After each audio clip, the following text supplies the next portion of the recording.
Baik teman-teman sekalian, selamat pagi. Assalamualaikum warahmatullahi wabarakatuh. Waalaikumsalam warahmatullahi wabarakatuh. Selamat pagi Ibu Dr. Widi Hasuti. Mohon izin kami mulai pertemuan hari ini. Ya, silakan. Selamat pagi. Mohon maaf Ibu nyambi rapat ya ini. Silakan, Dek.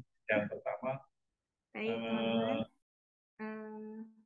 Saat ini kita ke materi berikutnya, yakni kalibrasi item soal.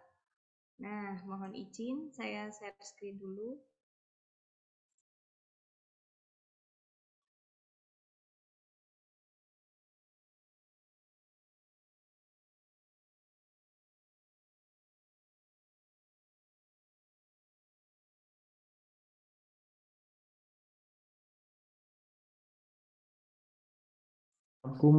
Oke teman-teman, apakah sudah terlihat? Udah, Bu. Oke. Minggu terakhir sebelum lebaran ini yang santai-santai ya, walaupun serius tapi tetap santai ya. Oke, kita mulai dulu. Teman-teman, saat ini kami dari kelompok 2 akan menyajikan salah satu bahan dari bagian kami, yakni kalibrasi item soal. Sebelumnya perkenalkan, saya Marita dan teman saya nanti Muhammad Salman Ar-Rosyid. Nah, apa saja pembahasan kita kali ini? Yakni nanti kita akan belajar tentang definisi apa itu kalibrasi, jenis-jenisnya, dan parameter. Kemudian nanti akan diperkenalkan kurva ICC, model IRT, dan nanti kita coba untuk mempraktekannya bersama-sama. Nah, sebelum kita ke kalibrasi item soal, apa sih kalibrasi itu? Kita sering mendengar ya kalibrasi alat ukur seperti itu. Nah, apa itu kalibrasi? Itu proses untuk memastikan alat ukur itu benar-benar bisa mengukur apa yang seharusnya diukur, jadi akurat, konsisten dengan standar yang telah ditentukan. Itu adalah kalibrasi. Jadi kalau misalkan orang-orang di lab itu kan semua alat ukurnya, semua peralatan harus diuji kalibrasi dulu.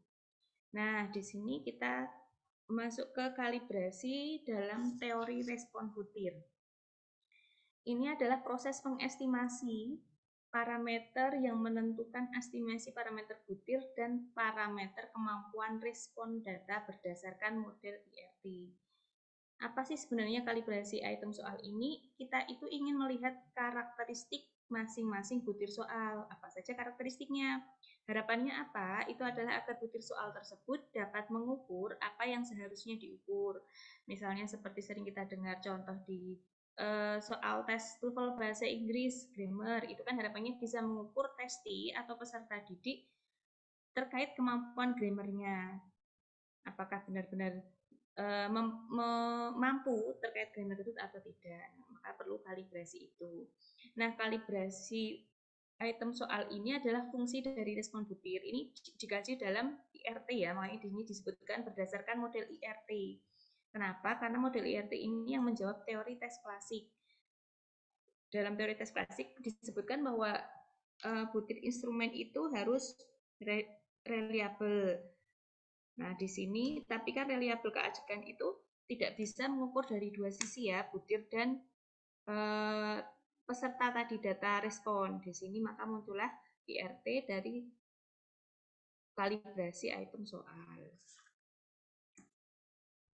Oke, selanjutnya di sini ada jenis-jenis kalibrasi item soal. Menurut Retnawati, ini tujuan kalibrasi itu adalah agar diketahui kualitasnya, sehingga nanti soal yang keluar itu, soal yang digunakan itu adalah soal yang benar-benar berkualitas tinggi karena sudah dilakukan uji kalibrasi.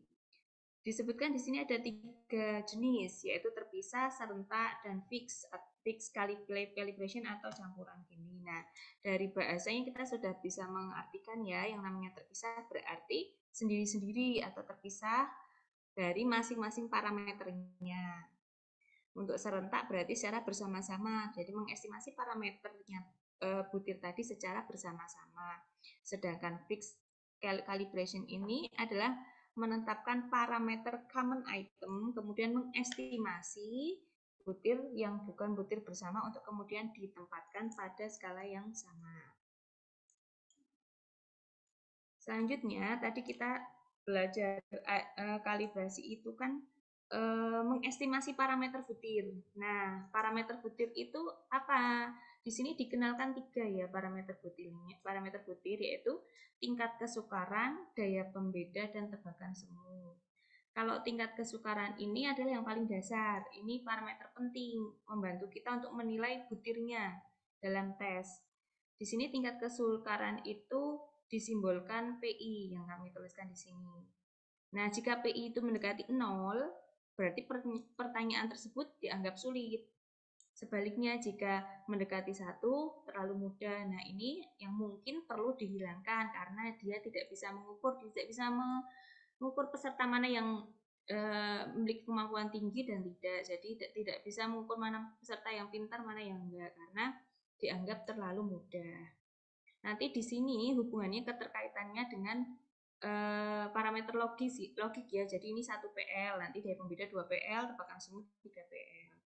Nah, selanjutnya estimasi parameter selanjutnya adalah daya pembeda. Daya pembeda ini kekuatan butir tes untuk membedakan individu, mana yang pinter, mana yang enggak, seperti itu. Di sini ada parameter daya pembeda dan yang terakhir adalah tebakan semu. Tebakan semu di sini disebut juga pseudo guessing. Nah, ini tuh disebut menyimpang di sini karena contohnya seperti kalau pada pilihan ganda itu kita kan ada yang cap cipcus, mana memilih yang A, B, C, ternyata milih D di situ dia bejo, ibaratnya sebenarnya tidak memiliki kemampuan baik, kemampuan tinggi, tapi posisinya cap cipcus itu pas bejo, pas beruntung dia bisa benar atau memiliki nilai yang baik. Jadi di sini parameter ketiga seperti itu. Selanjutnya akan dijelaskan untuk kurva ICC oleh Mas Salman. Silahkan Mas Salman. Baik, selanjutnya yaitu item karakteristik kurva atau sering disebut dengan ICC. Nah, berdasarkan parameter butir, tingkat kesulitan dan daya beda dan tebakan dapat digambarkan kurva karakteristik item atau ICC-nya yang menunjukkan seperti ditunjukkan pada gambar yang berikut ini. Nah, pada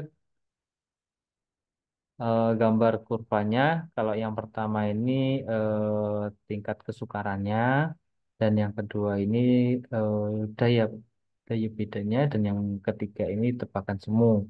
Jadi tebakan semu yang sudah dari ketiga gambar ini yang tadi sudah dijelaskan oleh Mbak Marita. Selanjutnya, Mbak. Oke, model IRT. Nah, 1PL itu model paling sederhana pada IRT adalah model satu parameter logistik. Nah, dan yang kedua yaitu 2PL. Pada model IRT 2PL ini, parameter daya pembeda setiap item diestimasi berdasarkan data dan nilainya tidak seragam seperti pada model 1PL tadi. Nah, untuk 3PL ini perluasan dari model IRT 2PL yang juga memasukkan parameter alfa daya beda dan B eh, tingkat kesulitan dan ditambah dengan parameter C yaitu tebakan atau guessing-nya. Nah, untuk 4PL ini memasukkan parameter daya beda, tingkat kesulitan, tebakan kemudian ditambah dengan parameter U yakni parameter batas.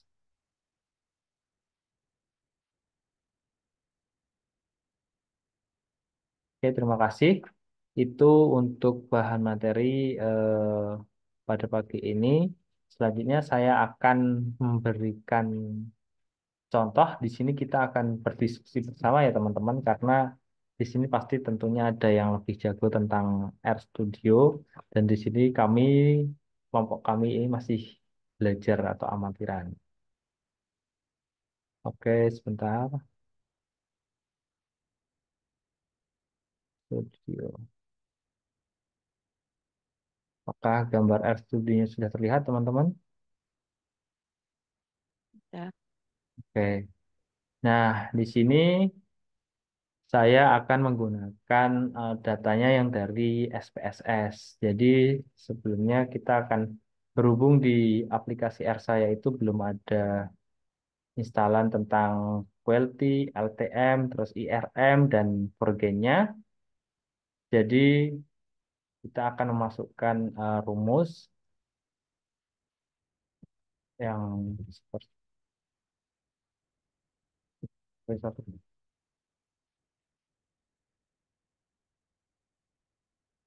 eh,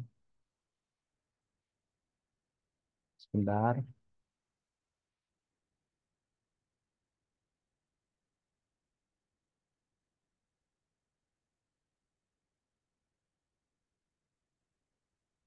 Di sini ada untuk LTM-nya kita menggunakan if require LTM terus seperti ini. Kemudian untuk selanjutnya yaitu untuk melihat library-nya kita masukkan eh, library sebentar.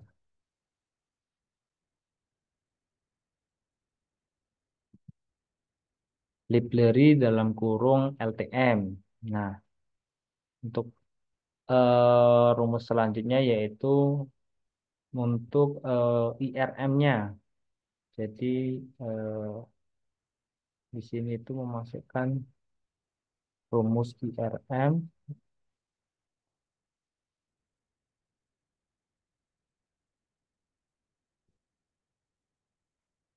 Nah, di sini tulisannya if dalam kurung require tanda petik IRM quality sampai dengan true. Nah, terus bawahnya install package IRM. Terus kemudian bawahnya library. Nah, untuk tahap selanjutnya yaitu untuk menginstal forgen-nya, for nya.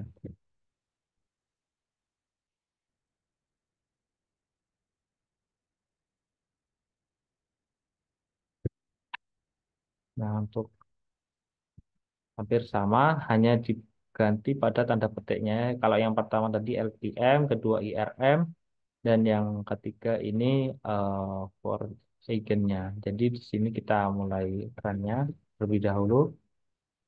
Dua, tiga, empat, lima. Nah, kemudian kita selanjutnya akan memasukkan data yang berasal dari data SPSS dengan menggunakan rumusnya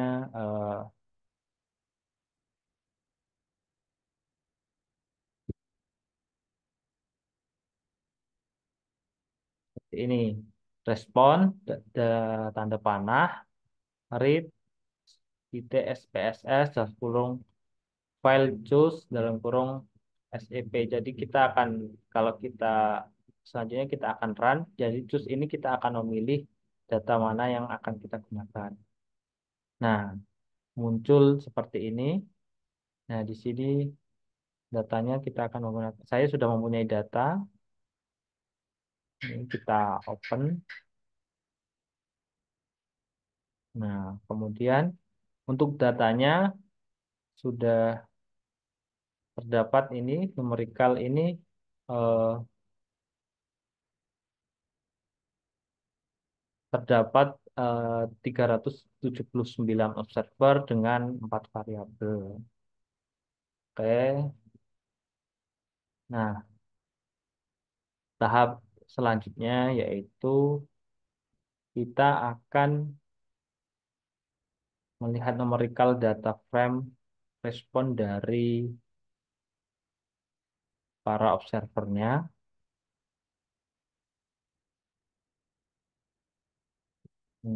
Maksudnya numerical tanda petik tanda panah data dot frame respon. Oke, kita nah runnya nanti bersamaan. Kemudian kita memasukkan koefisien rasnya.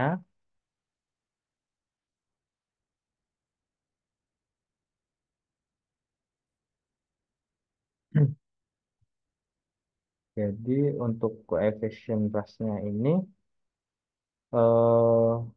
bentar.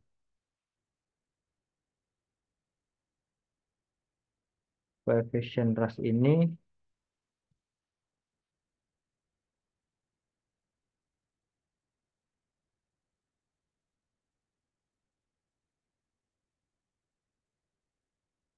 nah, ini digunakan untuk menghitung koefisien model rush dari model logistik dan dalam analisis respon pada itemnya. Nah, yang MML1 itu adalah objek model logistik yang telah diestimasi menggunakan fungsi-fungsi statistik yang relevan dalam program R-nya. Nah, yang MML ini. Nah, kemudian kita akan memasukkan lagi eh, faktor scores dalam parameter logistiknya.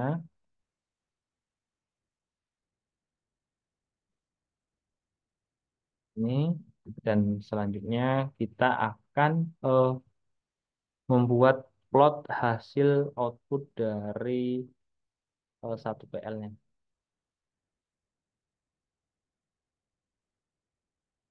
Ini kita akan merun mulai dari numerical, oke,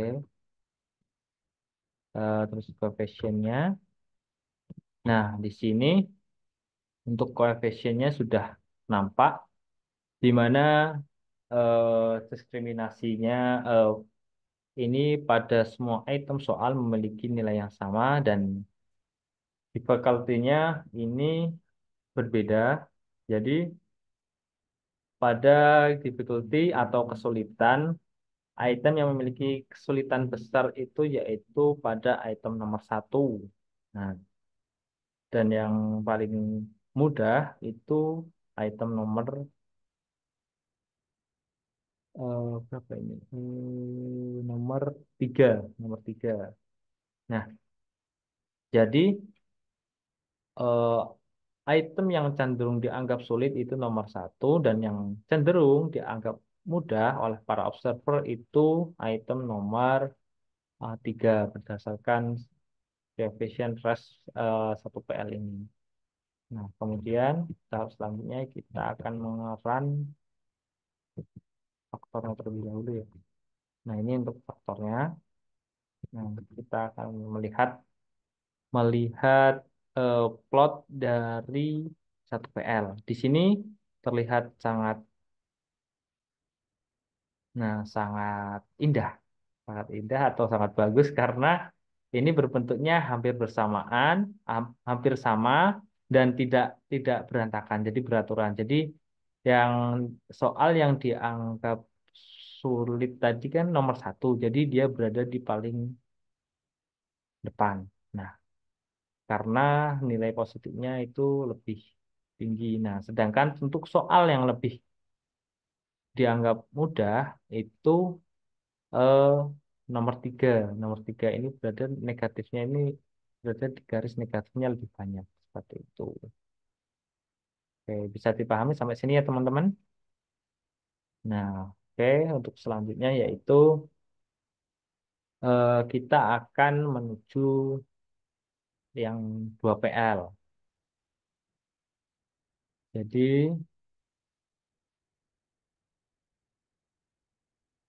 kita sebentar untuk sintaknya seperti ini.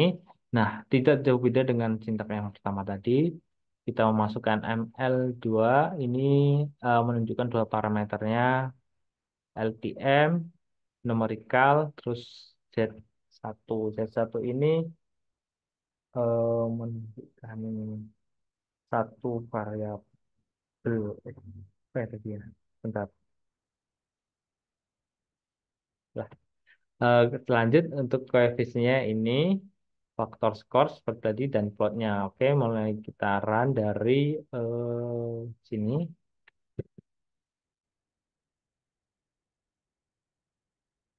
Nah, untuk difficulty-nya sudah tampak seperti ini teman-teman dan nilai diskriminasinya. Jadi pada 2 PL ini tingkat kesulitan item test itu nilai nilai positifnya cenderung lebih tinggi seperti nomor satu ini kan positif sendiri. Nah, item 1 memiliki tingkat kesulitan yang cukup tinggi. Nah, sedangkan pada item 2 hingga item 4 ini memiliki eh, soal yang cenderung lebih mudah dan yang paling mudah itu sepertinya item nomor 3. Nah, tidak jauh beda dengan yang satu PL tadi. Oke, kita lanjutkan. Kemudian kita akan menampakkan plotnya. Nah, ini plot yang nomor 2, ini yang nomor 1. Nah, yang nomor 2 ini sedikit sedikit bersinggungan antara daya bedanya. Ini yang nomor 3, terus di sini sudah ada titiknya. Dan yang berada tetap pada sulit yang tinggi itu pada item nomor 1. Seperti itu. Oke. Nah, selanjutnya kita akan pada 3 PL-nya.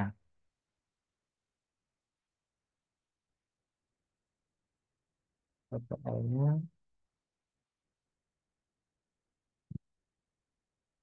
untuk 3 PL. Nah, kita akan memulai menggunakan rumus ML eh, seperti ini. L3 TPM dalam kurung numerical star whole random dan koefisiennya yang 3 PL tadi. Oke, coba kita run ya, teman-teman. Nah, di sini sudah nampak untuk koefisiennya 3 PL. Lancar ibadahnya. Ibu minta maaf sekali saya kalau ada kekurangan. Saya juga Oke, bentar. selalu rindu. Kita sini kok oke nih mana ini. Nah, ora ya. Kopus ya. Bentar, mohon maaf. Selanjutnya itu kita akan menginterpretasi data yang nomor 3. Nah, guessing di sini itu kesanggupan dalam menebak jawaban. Jadi untuk difficulty-nya ini tadi kesulitan dan diskriminasi ini diskriminasinya. Jadi untuk eh, yang pertama guessing-nya kesanggupan menebak jawaban mengacu pada probabilitas bahwa seorang responden akan menjawab pertanyaan secara acak dan benar dan menjawab dengan benar. Nilai-nilai yang tinggi menunjukkan bahwa item mungkin lebih mudah ditebak jawabannya. Oleh karena itu, semakin tinggi nilai, maka semakin tinggi kemungkinan jawaban yang benar muncul karena tebakan semata. Jadi, item nomor 3 ini kemungkinan pada quiznya ini dia ditebak, tapi kemungkinan untuk jawaban benarnya itu lebih tinggi. Nah, yang memiliki nilai tebakan yang paling rendah itu item nomor 4. Tuh. Nah, untuk tingkat difficulty-nya yaitu kesulitan ini mengacu seberapa sulit responden menemukan jawaban yang sebenarnya setiap item. Nah, semakin nilai tinggi, semakin sulit bagi responden untuk menjawabnya. Nah, yang plus ini tadi kan yang tetap nomor 1, baik dalam 1 PL, 2 PL, dan 3 PL, nomor 1 ini tetap berada pada soal yang paling sulit, dan yang nomor 3 ini merupakan soal yang paling mudah. Itu. Nah, untuk diskriminasinya ini menunjukkan sejauh mana item tersebut mampu membedakan antara responden yang memiliki kemampuan tinggi dan rendah. Nah, data ini memberikan gambaran tentang karakteristik masing-masing item. Jadi data yang 3PL ini memberikan karakteristik item dari 4 soal itu, bagaimana tingkat tebakannya, terus kesulitannya, dan diskriminasinya. Oke, selanjutnya kita akan melihat fit modelnya. Fit model.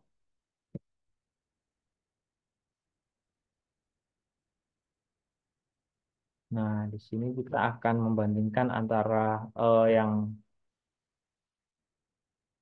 yang 1 PL dengan 2 PL-nya.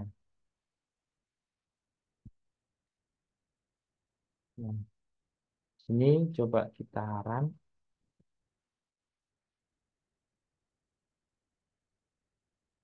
Nah, kita melihat P value-nya terlebih dahulu. Nah, di sini terdapat perbedaan yang signifikan. Maka harus memilih eh, antara sebentar,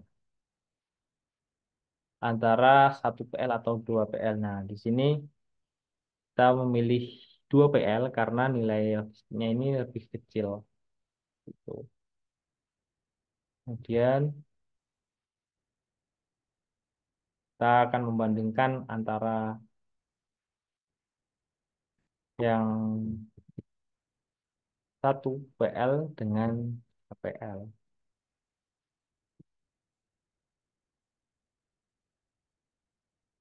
Nah, di sini untuk berikutnya memiliki perbedaan juga. Maka di sini kita akan memilih item yang nomor 3 karena untuk logistik liquidnya ini lebih kecil dibandingkan dengan yang nomor 1. Jadi perbandingan antara yang 1 dan 2, terus kemudian 1 dan 3, ini yang tereliminasi itu yang, jadi kita harus membuang yang nomor yang 1 PL itu tadi. Oke, kemudian kita selanjutnya akan melihat perbandingan antara yang nomor 2 PL dan 3 PL. Sorry. Nah, seperti ini. Di sini kita bisa melihat bahwa nilai yang paling rendah itu yang 3 PL. Jadi kita eh, menggunakan eh, yang 3 PL seperti itu.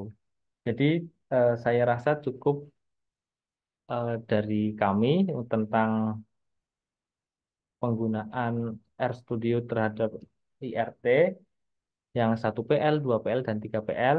Kami harap ada masukan dari teman-teman yang lebih lebih menguasai tentang program R ini, seperti Mas Andi, Pak Safi'i, dan teman-teman yang lainnya yang tentunya lebih Pak Arif dan Mbak Farida dan semuanya. Saya harap ada masukan dan tambahannya karena kita di sini sama-sama belajar ya teman-teman. Apalagi sebelumnya kami ini belum pernah mengetahui apa itu dan belum pernah mengetahui dan menggunakan tentang program R ini. Terima kasih. Untuk teman-teman yang ingin bertanya tentang materinya atau ingin menambahkan, kami persilahkan. Kami harap menambahkan ya teman-teman.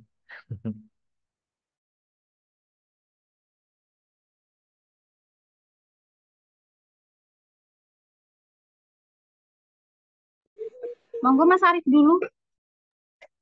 Oke. Bismillahirrahmanirrahim. Assalamualaikum warahmatullahi wabarakatuh. Waalaikumsalam warahmatullahi Yang wabarakatuh. kami hormati bersama Prof. Edi dan juga Bu Widi dan juga teman-teman semuanya. Mohon izin Mas Salman dan Mbak Marita. Mas aku nggak kerungu. Oh iya. Ya, terima kasih telah mempresentasikan terkait dengan salah satunya tadi ya praktek R yang mana 1 PL, 2 PL, 3 PL itu sangat bagus ya untuk praktek R-nya. Mungkin eh, kalau di PPT dan juga di artikel tadi, maaf, di proposal, i- di makalah, maaf, proposal, di makalah itu ada satu, 1 sampai 4 PL nih, Mas. Nah, mungkin sedikit mengkonfirmasi saja kalau yang 4 PL itu biasanya penerapannya gimana Mas? Maksudnya kan yang biasa kita lakukan itu yang dan juga yang telah dipraktekkan tadi oleh Mas Salman itu kan sampai 3 PL. Nah, mungkin jikalau berkenan yang 4 PL misalnya bisa sekalian dipraktekkan Mas untuk yang penerapan 4 PL. Dan juga yang tadi 4 PL itu penerapannya gimana? Kemudian apakah 4 PL itu termasuk dalam respon dari siswa atau berupa angket seperti itu? Dan kalau tidak salah yang kemarin jurnal yang di-share di grup itu kan ada 4 PL itu ya, yang dari salah satunya ada Prof. Heri ya yang menulis. Nah, kemudian kalau yang dicontohkan tadi kan 0101 ya Mas itu untuk datanya. Iya, Pak. Oke, kalau misalnya kita menggunakan kayak model two tier atau eh, three tier atau yang kemarin dicontoh apa maaf salah satu judul dari teman kita itu basic tier 6 tingkat itu nanti apakah juga bisa Mas? Maksudnya kan dalam penilaiannya ketika two tier itu tidak lagi 0101 tapi kan ada yang 0123. Dan juga satu lagi, apakah sintak R dan itu boleh dibagi Mas ke grup biar untuk belajar juga. Makasih.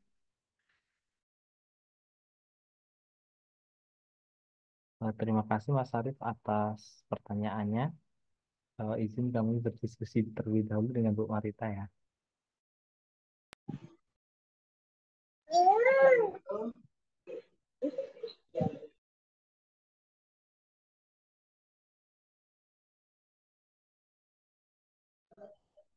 Lanjut nggak, Mas? Aku masih masukan ya. Oke Mbak, oke masuk Mbak. Oke, bismillahirrahmanirrahim. Assalamualaikum warahmatullahi wabarakatuh. Selamat pagi dan salam sejahtera untuk teman-teman semua. Di sini izin bukan menanggapi tapi memberi saran untuk kelompok yang membahas tentang kalibrasi tes ini. Yang pertama di makalahnya itu kayaknya makalahnya belum ada ini ya, latar belakang dan seterusnya itu. Terus kemudian apa? Saya ingin mengkonfirmasi bahwasanya ICC itu kan seperti apa ya, kurva begitu kan.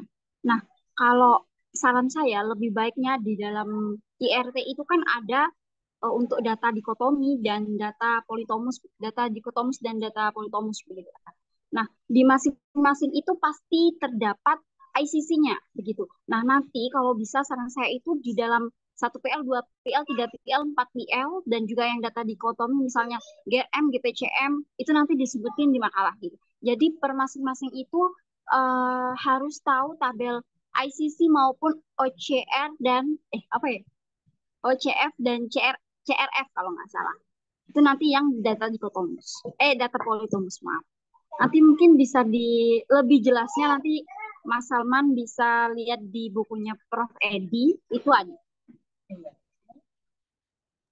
Baik Mbak. Mungkin itu saja. Nah, ini tadi kan yang dibahas kan 4 PL ya. Nah, apa ya namanya ya? Kalau misalkan pengetahuan saya gitu, ini saya juga memberi masukan juga untuk Mas Salman dan juga Mbak Marita. Kalau nggak salah 4 PL itu masih baru gitu ya, tapi udah lama tapi masih baru untuk di pendidikan gitu. Kalau nggak salah saya pernah dengar bahwasanya 4 PL itu ada yang bilang sih kalau apa ya namanya ya, waktu pengerjaannya gitu. Jadi nanti bisa didiskusikan lagi sama teman-teman.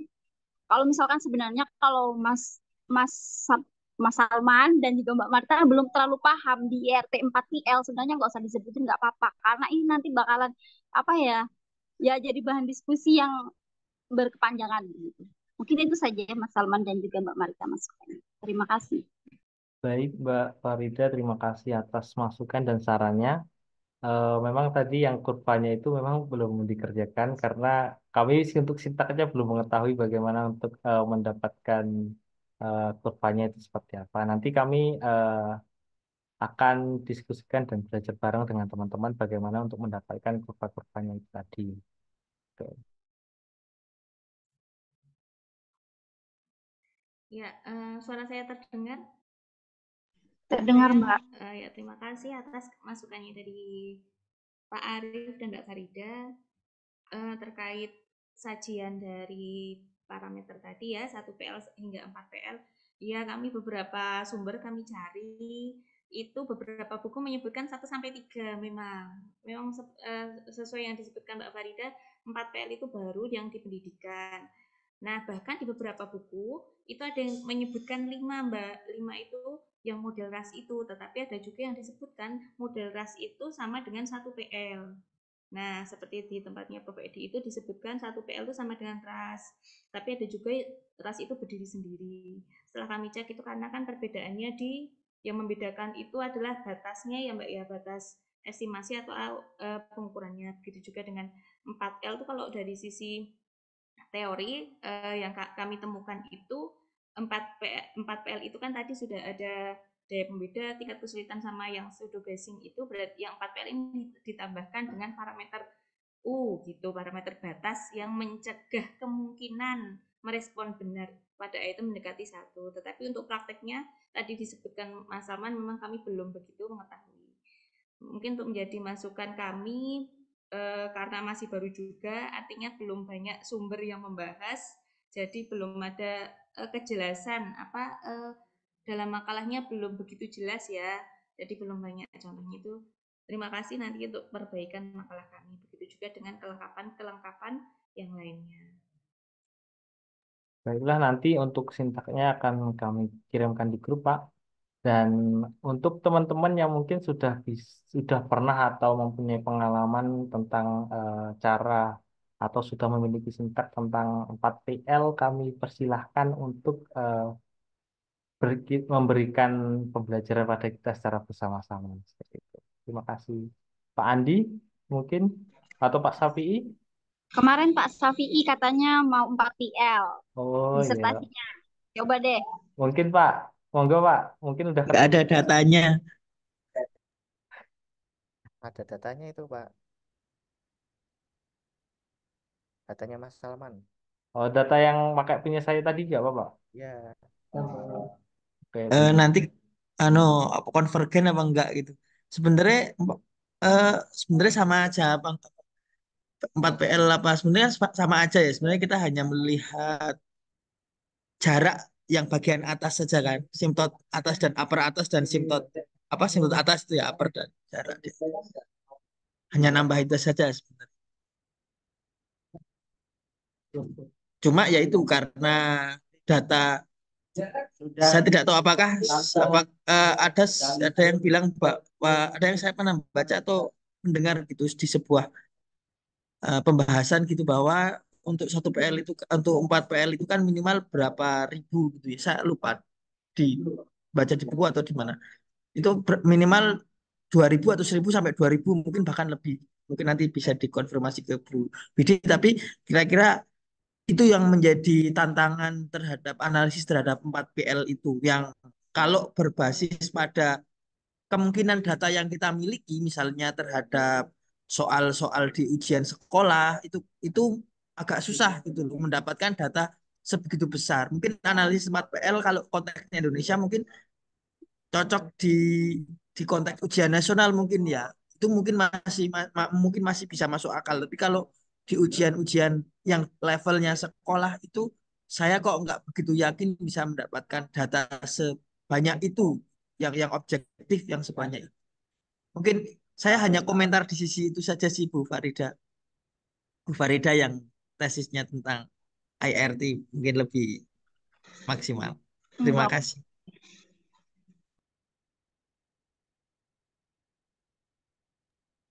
Baik, teman-teman, monggo yang ingin menambahkan kembali.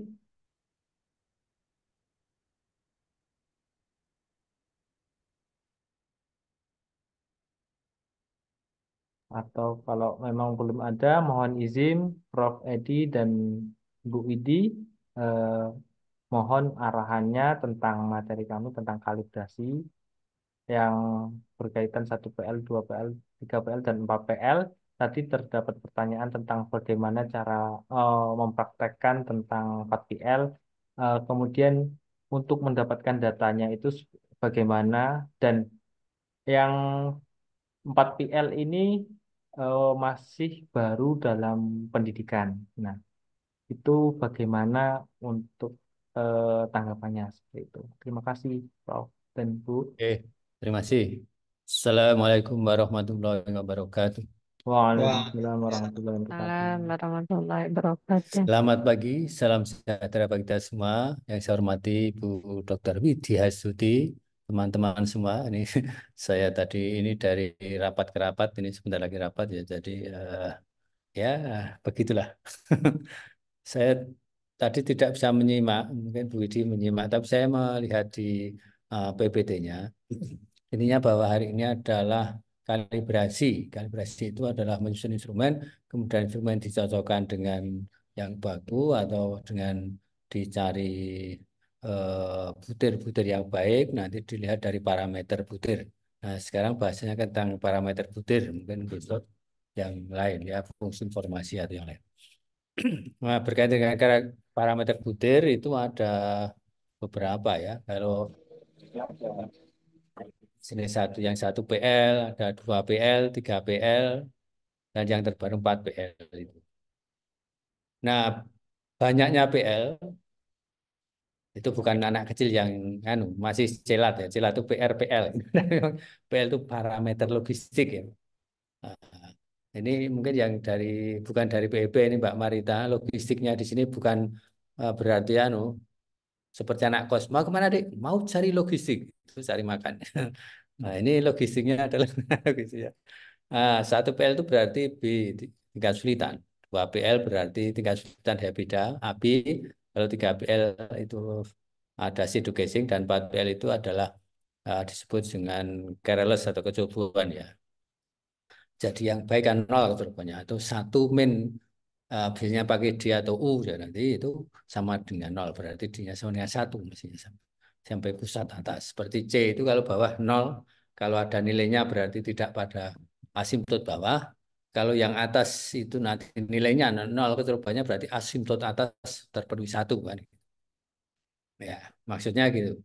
Nah, itu membawa konsekuensinya. Jadi kalau 1 PL ya kalau mau eh, stabil ya 250 respondennya.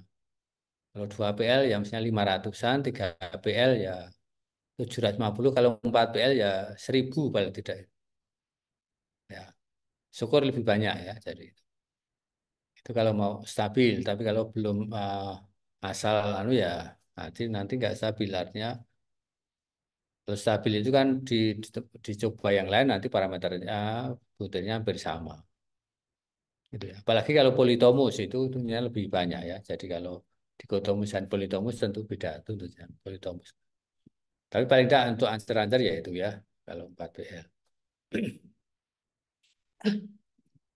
Jadi kita kan misalnya membuat instrumen, apakah instrumennya itu tes atau non tes ya. Kalau non tes itu tingkat kesulitannya yang B itu uh, bukan tingkat kesulitan tapi indeks kemendukungan ya. Jadi mendukungnya di mana. Jadi instrumen itu cocoknya di 1 PL atau 2 PL atau 3 PL. Nah, itu nanti cara mudahnya kita buat instrumen tadi, asal respondennya, entry, kemudian eh,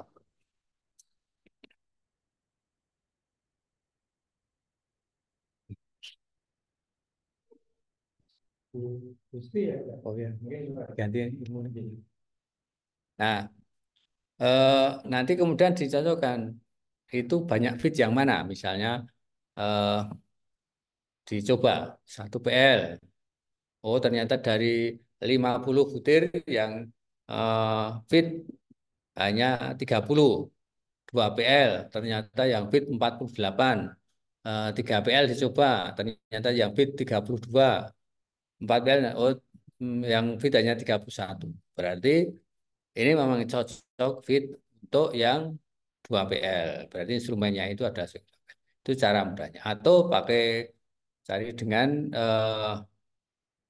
KI kuadrat ya bisa ya. Tapi paling tidak itu. Jadi coba semua nanti cocoknya yang mana. Sehingga itu salah satu cara untuk mendapatkan tadi. Nah, para A, B, C-nya yang bagus itu seperti apa? Sudah ada tadi. A bagus jika apa? B memenuhi syarat jika apa? C nah, itu sudah ada. Misalnya C itu kalau pilihan majemuk maka harus lebih kecil dari seperbanyaknya opsi. Jadi kalau opsinya ada 5, maka yang bagus C-nya harus lebih kecil dari 1/5 atau 0,2. Misalnya 0,1, 0,15 berarti C-nya memenuhi. B-nya itu B itu kan yang baik ya tidak terlalu sulit, tidak terlalu mudah ya. Jangan sulit, jangan sangat sulit, jangan sangat mudah. Maka berada di min 2 sampai 2. Kalau berarti min 3 berarti sangat mudah. Kalau di 3 atau 4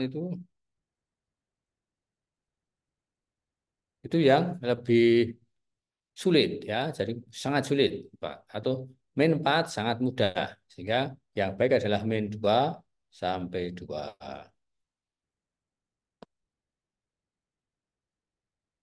Dan A-nya tentunya yang paling tidak A-nya itu mestinya harus tidak boleh. Harus positif. Jadi kalau positif itu berarti kan miringnya ke sana.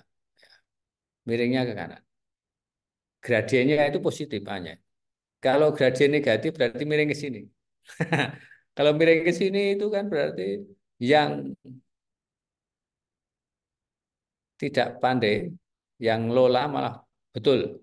Yang sangaji malah salah ya. Jadi yang apa tell me malah betul, yang ya itu kebalik kan. Nah, itu kalau miringnya ke kiri gradiennya maka maksudnya positif. Nah, positif berapa hanya yang bagus itu.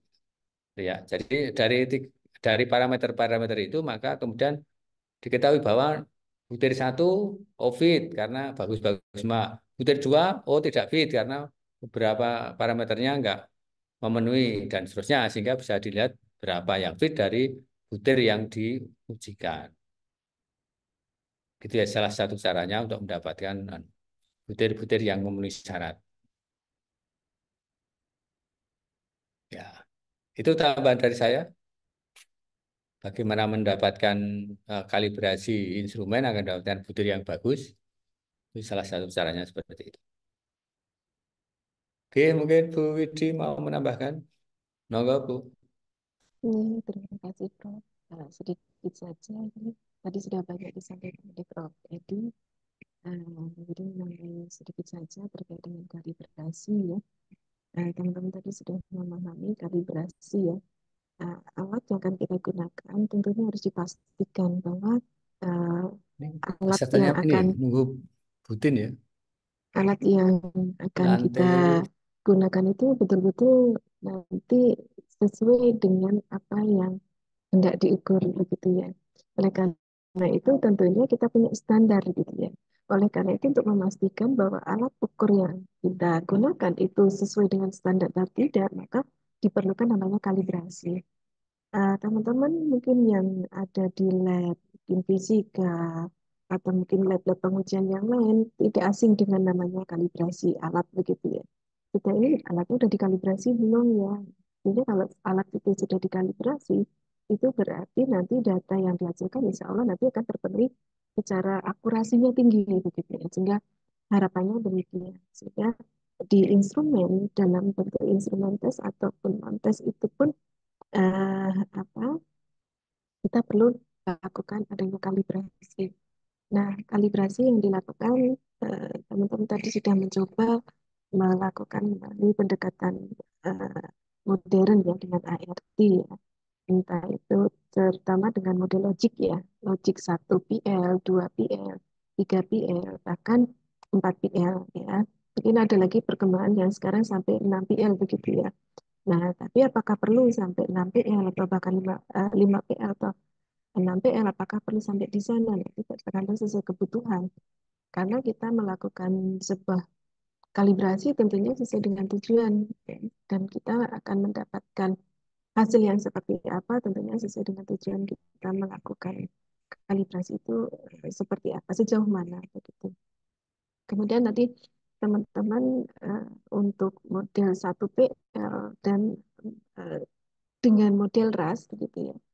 1PL dengan model RAS itu beti-beti gitu ya, beti-beti. Tapi model 1PL juga tidak bisa disebut sama dengan RAS model gitu ya, karena secara konseptual sebenarnya tidak sama ya.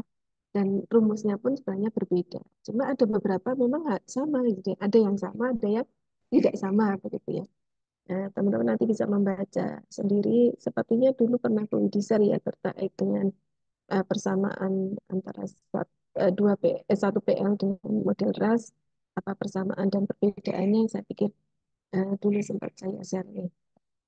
Jadi teman-teman apa seperti tadi sudah disampaikan oleh Prof. Edi ya, sebenarnya sudah detail nih. Tadi untuk yang 1PL kita mau lihat apa, yang 2PL apa. Kemudian nanti kita akan menggunakan 1PL, 2PL, 3PL. Kita bisa mencoba ya tadi ya. Oh, kira-kira yang mana yang paling banyak untuk fitnya yang mana gitu ya. Kalau kalau yang tentunya kita memilih yang tidak membuang butir-butir yang banyak itu yang kita pilih. Tapi kalau yang dibuang butirnya lebih banyak itu kita hindari. Artinya itu untuk penentuan ini cocok untuk 1PL, 2PL, 3PL atau apakah 4PL. Jadi yang kalau 4PL di samping ada daya pembeda tingkat kesulitan ya, guessing ya, pseudo guessing, ada careless atau kecerobohan. Itu yang 4PL. Nah, nanti itu memang kalau bisa 4PL lebih detail ya, lebih teliti lagi bagaimana kita mendeteksi adanya aspek-aspek yang akan diketahui ya, parameter-parameter apa yang mau diketahui. Yang semakin PL-nya kecil ya maksudnya 1PL tentunya hanya tingkat kesulitan aja. Oh kalau 2PL ada tambah daya pembeda, oh ini dan sebagainya. Sehingga itu nanti menjadi pertimbangan teman-teman semua sejauh mana nanti akan menggunakan model logik tersebut. Ya mungkin itu dari Bu Widi tambahannya. Eh, Bisa saya kembalikan lagi ke tadi teman-teman yang presenter untuk hari ini. Nih. Terima kasih. Assalamualaikum warahmatullahi wabarakatuh. Waalaikumsalam warahmatullahi wabarakatuh. Baik, terima kasih atas masukan dan sarannya dari Prof. Edi dan Ibu Widi. Mungkin saya kembalikan ke Bu Marita. Monggo, Bu.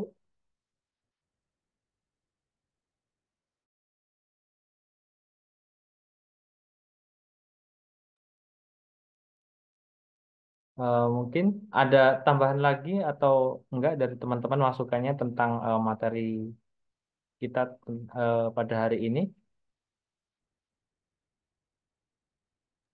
Oh ya, resensinya sebentar nih. Oh, Saya gitu. ini dulu. Iya, Bu. Takutnya nanti saya share di Hmm. WA group nih. Sebentar. Iya, Bu. Terima kasih, Bu.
Ya, teman-teman, token presensinya sudah boleh di-share nih di WA Group. Untuk tokennya S8 BB. Silahkan presensi dulu.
Oke, teman-teman sudah presensi semua ya? Ini Mbak Sudah tidak ada Rani, yang Mbak belum? Farida, Mas Ahmad Syafi'i belum presensi ya? Mbak Rani sepertinya masih di jalan, Bu. Oke. Mas Ahmad Syafi'i, Udah Mas Ibu Syafi'i. barusan. Oh, iya. Oh iya, iya, iya. Mas Ahmad Syafi'i. Pak Sapi'i. Mas Syafi'i udah. Ada itu. Ini. Mas Syafi'i, presensi dulu. Ya, kurang Mas Syafi'i aja yang belum presensi. Iya, Bu. Mungkin lagi Iya, ada. iya, enggak apa-apa. Mungkin grup ini saya aja Mungkin. manualkan aja soalnya takutnya habis nih. Iya, terima kasih, Bu. Iya, iya, monggo bisa ditutup, Mas. Iya, Mas Rasid baik. ya. Oke, Iya. baik. Terima Oh, kasih Mbak Ibu Marita. Iya. Dr. Widya Stuti, Bapak Profesor Dr. Edi Istiono, dan teman-teman semua. Eh, sudah berakhir ya, sudah selesai pembahasan kita pada kali ini. Kami mengucapkan terima kasih atas masukan, saran dari teman-teman untuk perbaikan makalah kami. Dan tadi kita belum berdoa ya di awal. Alangkah lebih baiknya di akhir kuliah ini kita berdoa untuk mengakhiri perkuliahan pada hari ini. Berdoa disilakan. Berdoa cukup. Ya teman-teman, terima kasih semuanya. Selamat berlebaran. Mohon maaf lahir dan batin ya. Tetap jaga kesehatan. Tetap semangat untuk mengerjakan tugas-tugas semua. Kami akhiri. Selamat siang. Wassalamualaikum warahmatullahi wabarakatuh. Waalaikumsalam warahmatullahi wabarakatuh. Mohon maaf lahir Warahmatullahi batin wabarakatuh. semuanya. Iya, Ibu. Sama-sama Ibu, J. Mama Iya. batin. Mohon maaf lahir Semoga batin. sehat selalu sampai ketemu lagi Iya, Bu. setelah Lebaran. Terima kasih matur nuwun Prof. Edi, teman-teman semua. Ibu, terima kasih Ibu, terima kasih Prof. Kami mohon izin lagi. Ini besok minggu depan libur ya, jangan lupa ya ini. Jangan semangat mau kuliah, mau Siap, makan Prof. opor ayam ya. Hah? Ya, Oh, siap, Bro. depan Matur nuwun. libur, masuk lagi tanggal berapa? 17 Bu, ya? Nah, 16, 17 masuk. Kalau pas ini Kamis berarti masuk Kamis, jangan masuk hari pertama karena mau salam-salaman. Ya, mau bersalam-salaman. Ya, oke, gitu aja. Kalau ada kesalahan mohon maaf. Upat janure itu wau menawi lepat nyun pangapura. Nah, Sami-sami selamat Prof. bertemu Kami mohon di maaf ya Prof. ya sama-sama selamat ketemu dengan keluarga yang mudik sudah mudik ya ini ya. Sampun, Nah, Prof. oke. Mas Adi nggak mudik ya Mas? Apa kapan mudiknya? Ya, Masih lama Prof Senin. ya, ya Bapak. Saya terima kasih. Assalamualaikum warahmatullahi wabarakatuh. Waalaikumsalam. Waalaikumsalam warahmatullahi wabarakatuh. Terima kasih Prof. Oke, sama-sama.